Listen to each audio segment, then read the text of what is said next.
Today I talk about peak performance at a LAN, what kind of goal you have to set to improve, and improving a whole team's consistency.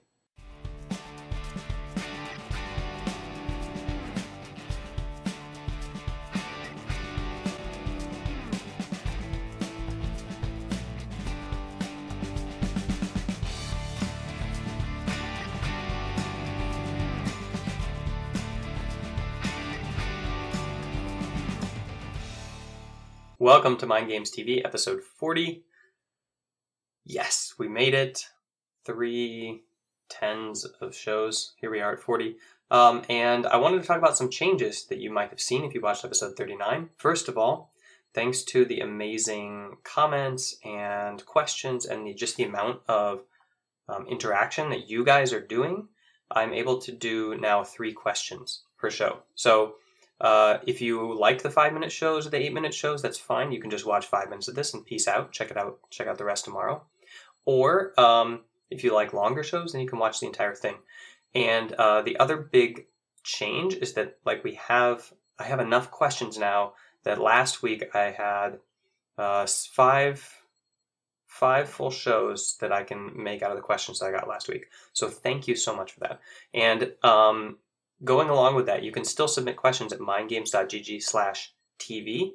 And also there you'll find instructions on just how to submit questions through social media. So if you use the hashtag #AskWeldon, hashtag #AskWeldon on Twitter, or hashtag #AskWeldon on Instagram, and you can shoot a video of your question, or you can write it in the comments of a photo, whatever you want, then that's another way to get the question on the show. And actually that would be even better because then we can cut your question out of the web and just paste it on the video.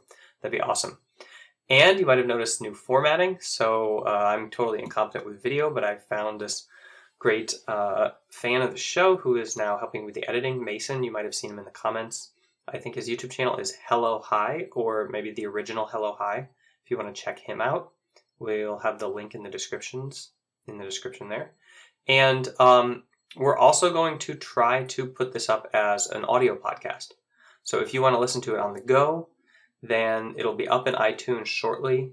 And I'll try to start putting in back shows as well, but we're going to start from this one and maybe work backwards from here.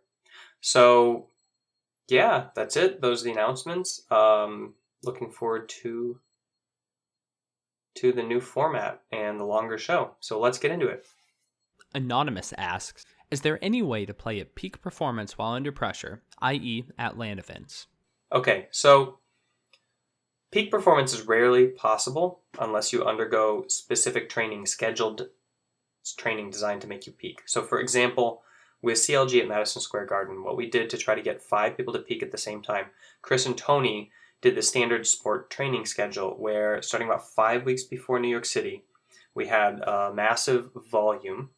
And then we kind of dropped it down and tapered it down and increased the intensity and the competitiveness of it. So essentially what we do is try to overreach everybody at the same time and then put them on the same recovery cycle so that they're all playing kind of fully recovered and at the top of their game at the same time. And that's how we were able to kind of try to make the team peak then. And it worked really well. So if you're just playing on a normal, run-of-the-mill team, that doesn't have a 10 to 12 hour training schedule and you're meeting at a LAN, you're trying to have peak performance as a group, that's going to be pretty difficult because people are going to be at different levels of their cycles, their training cycles. Some people are going to be having good days, some people are going to be having bad days. And just moderating that as a group is really hard. So I would say maybe focus on your personal performance. So you want to increase your consistency as a competitor. And usually that means training under pressure so you can mimic stage pressure. You want to try to create the pressure that you would feel on stage, like in a normal environment, so you can actually train the mental skills that you need during the game so that when you go out on stage, you have practiced that way. So one tip is to set aside time before and after the game to make it special. Normally when you're training, you have game after game after game, and your brain knows that this is low pressure because if you lose, you're just going to play another game. But if you set aside time before the game, you contemplate it, you think about it, you amp yourself up for it, and then after the game, if you spend time regretting it or celebrating it, then you can ramp up your mind's pressure that it puts on itself in that game to win that match. And then the other thing you need to be able to do is refocus yourself during competition, like mid-competition. And you do that by focusing on the present moment. That involves training your brain. So essentially, like normally we have 100 thoughts a minute. I mean, you can just think and then you're thinking something else and thinking something else. But what people don't realize is you really only get one thought at a time. So even though you're thinking 100 thoughts a minute, okay, I'm making up a number. It's not 100 thoughts a minute. Okay, but it could be like 1,000 or 50 or whatever. But anyway, the point is that you want to go from like 100 to 10 thoughts a minute to one thought a minute. And the way that you do that is you train your focus. You get task focused. And so when you are doing just basically anything, you can do it more mindfully instead of mindlessly, which means to like realize when it is you're distracted from what you're doing and bring your focus back to that and start trimming down the number of thoughts that you have in a minute, so that you can get, it's like actions per minute. You want to do the exact opposite of you would do in StarCraft 2. You want to get more and more focused on the moment. Francis asks, how deeply should we consider the goals we set and things we want to improve? How do we set goals that will take us to the top? Okay, so generally speaking, you should probably spend, like, I'm not going to give you a set amount of minutes, but you should spend more time on them than we do. Like, normally people don't spend enough time, like, figuring out their goals. But actually, it's more important to refine goals than to set them. So it's the process of refining your goals that actually matters. The first goal you set isn't going to be as useful. It's setting, trying, measuring, reflecting, and refining goals that really gets you places, that really makes you start thinking, because it's that self-awareness of your strengths and weaknesses and the path you're walking and the realizations you get along the way that actually help you to achieve the goals that you set. So just setting a lot of people who just set a goal out there and then they're like, oh, that's my goal, and they never get there. Because the act of setting the goal is not the thing that's powerful about goal setting. It's the act of trying to reach it, measuring yourself up to it, refining that process, setting better goals or new goals, or, mapping out your steps. In that case, it doesn't even really matter what the goal is, really, because it's the self-awareness you build while working on it that's important. So you can set it, dream goals way in the future. You can set yourself 6 months in advance and really push yourself. You can say, I want to be a millionaire in a week. What do I have to do? And, do crazy amounts of stuff. You might not get there, but you're going to be like refining the steps. So you think about your play as a system. What should I do? And it's the goal setting that forces you to look at your play like as a whole system and kind of break it apart and try to reflect on it and push yourself to be better. And that is the real work in goal setting. Adrian asks, how can I effectively help my team to practice in a way that they can improve on their consistency? Okay, so I'm assuming that this is a distributed team, meaning that, you're not all in the same gaming house, but you're kind of scattered around all over the internet. So the most fundamental step to make is to be sure that everybody is practicing or developing leadership, so that everybody is like taking their part of responsibility for being a good team. If you have one leader and he starts tilting in a game, then everything's going to fall apart, okay? So everybody needs to be able to carry kind of their individual role and fulfill their moment of leadership, whether that's like going and being aware of vision and getting that squared away, flanking on the teleport or whatever. So push every person to work on themselves like as a whole athlete, physical, mental, spiritual aspects of high performance, as well as strategy, tactics, and leadership. So remember the difference between strategy and tactics. Strategy is like chess, football, League of Legends, War, Counter-Strike. These all have things in common that are universal. So things like territorial control, flanking, scouting information, these kinds of like warfare strategies that are very common across all of these kinds of games and or matches. And then you have tactics, which are very specific to the actual art. So for League of Legends, tier tactics are things that you would do like in a lane. So everybody's kind of responsible for their own tactics, but not a lot of people are pushing themselves on the strategy end. And that's something you can really do. Say like everybody needs to be advancing in their conceptualization of strategy.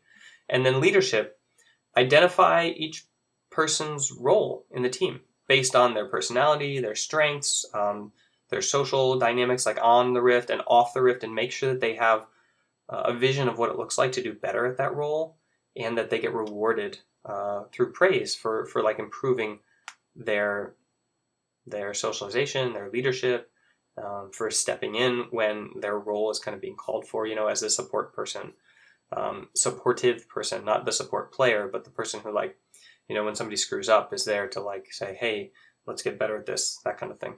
So if you kind of encourage that environment, you can design or architect a culture, a narrative where when you're losing, that equals improvement because you're learning, what you suck at and things like that. And that starts to breed consistency because if you are constantly improving instead of looking at your performance as well, today it's bad and today it's good, and if you see it instead as a constant upward slope or an upward trajectory, then you can overcome a lot of small challenges better, just mentally, as a team, as a unit, as a group, and that helps bring the team together.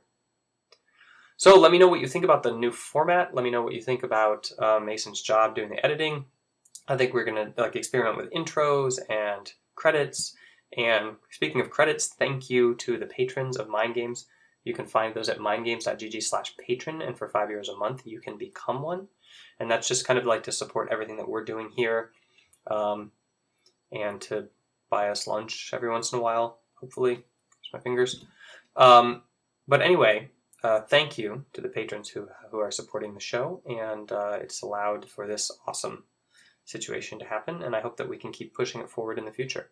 And if you are thinking of coaching or you're doing any sort of esport coaching, make sure that you keep an eye on esportcoaching.net because our next live event is coming up November 15th. So if you're watching this before November 15th, you can still get tickets. Before November, you get a big discount. So check out the page esportcoaching.net/live. There's an early bird discount for tickets. And the 1-year membership is, I think, €60 for the whole year. And you get discounted tickets to all the live events. Plus, you get all the VODs, the videos on demand. So there's already a video of our first live event that we had, which was maybe 20 or 30 participants, and we had 5 to 6 workshops. I don't remember the exact schedule, and then we had a panel of professional managers and coaches that was hosted by Richard Lewis, and we just had a lot of fun, got a lot of learning in, and talked about some of the basics of coaching. And the next one that we're having in November is going to be even better, and we're going to keep doing these. So if you are interested at all in coaching, I think that's a really accessible training platform. And if nothing else, sign up for the email list so that you get news of when we put out articles and stuff like that, because the whole team is going to be doing, webinars and training and articles and stuff like that, aside from our live training events. By the way, live means online, so it's not like you have to fly anywhere. It's just through your browser. That's all I have for today. I will see you tomorrow.